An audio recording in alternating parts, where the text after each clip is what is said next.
My sister said that having a miscarriage was not a valid excuse. My sister told me that I'm never around for important things in her life, but each time was seriously just a series of unfortunate coincidences. Like for her graduation ceremony, I didn't expect to get stung by a bee on the way to the stadium. If I wasn't almost dying from the bee sting, I would have gladly gone. Instead of understanding my situation, my sister got angry and refused to speak to me for a month. This time, my younger sister had a wedding coming up and I was super excited to go, but 2 weeks before the wedding, I suddenly got a miscarriage. I was out at the mall with my husband when my body suddenly experienced severe cramps. I tried rushing towards the bathroom and sat there bleeding my guts out. My husband rushed me to the hospital, where we received the news of the miscarriage. I was seriously devastated and spent a few days grieving before letting my mom know that I wasn't going to be able to go to the wedding. My mom tried to speak to my sister about the situation gently, asking her to be understanding and to give space for me to grieve. My sister absolutely lost her cool and spammed my phone with calls and messages in the middle of the night until I picked up. She immediately yelled at me, saying, "This is my wedding, not some family dinner you and your husband can just skip." I apologized weakly, but I was too exhausted and asked her to understand. I started crying into my pillow,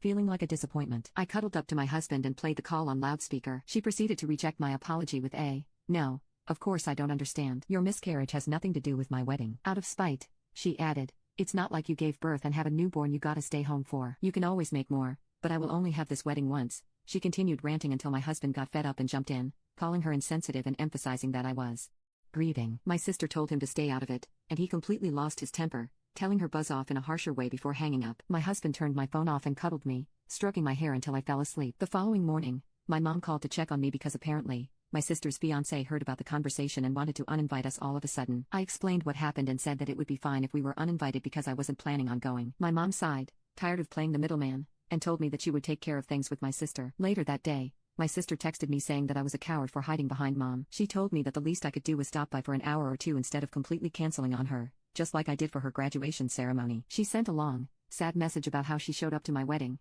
so it's seriously horrible that I wasn't going to show up for hers. At this point, I realized that there was no winning against my sister. I finally gave in, and despite being completely mentally unfit to go out, I agreed to stop by for the ceremony. But I explained how I would definitely not be at the reception. Instead of being thankful, she said, "All this drama just for you to show up anyway." I groaned and told my husband that we were going to the wedding after all, and he was equally not happy with the decision. On the day of the wedding, I asked my sister if I could sit in the back just to be nearer to the bathrooms in case of emergencies, and she told me no because the seats were arranged so that important family members would be closest to the stage. But midway through, I was seriously struggling. My body was cramping up excessively. It wasn't until I noticed a bit of blood dripping down my leg that I asked my husband to walk me out to the bathroom. Seeing the trail of blood on the floor, my mom rushed into the bathroom to help me out. I spent the rest of the ceremony crying and bleeding out excess tissue from the miscarriage. By the time I was finished bleeding out my guts, the ceremony was completed, and my husband rushed me to the hospital to make sure that everything was okay. My sister called us while we were resting at the hospital, saying that I was a horrible person for ditching the ceremony and causing a scene. She told me that she hated how everyone's attention was on how I was doing instead of on how expensive her wedding reception looks. I was done with her silliness and told her that I sincerely pray that she will never go through the things I went through today, and how even after giving her my best effort to show up,